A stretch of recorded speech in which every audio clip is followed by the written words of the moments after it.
इचलकरंजी शहरात मनसेकडून पिण्याच्या पाण्याचा टँकरद्वारे पुरवठा सुरू.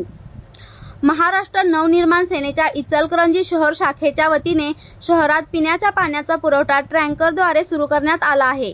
सध्या शहरातील पाण्याची परिस्थिती अत्यंत गंभीर असून अनेक प्रभाग, वाड्या, वस्त्या आणि चाळीतील रहिवासी स्वच्छ पाण्यापासून वंचित आहेत. विशेषतः ज्या ठिकाणी पाणी साठवण्याची सुविधा नाही अशा नागरिकांना मोठ्या अडचणींना सामना करावा लागत आहे. या पार्श्वभूमीवर संपूर्ण महाराष्ट्रात पाणीदूत म्हणून ओळख असलेले मनसे कामगार सेना अध्यक्ष माननीय मनोज चव्हाण यांच्या सहकार्याने आणि शहर उपाध्यक्ष ऋषिकेश मराठे, विभाग अध्यक्ष अविनाश देसाई व शहर सचिव तन्मय तांबे यांच्या पुढाकाराने मे महिन्यात संपूर्ण शहरात स्वच्छ पिण्याचे पाणी पुरवण्याची मोहीम हाती घेण्यात आली आहे. या मोहिमेची सुरुवात कामगार वस्ती असलेल्या साईट नंबर 102 येथून करण्यात आली असून शहरातील इतर भागामध्येही पाण्याचा पुरवठा नियोजनबद्ध पद्धतीने करण्यात येणार आहे.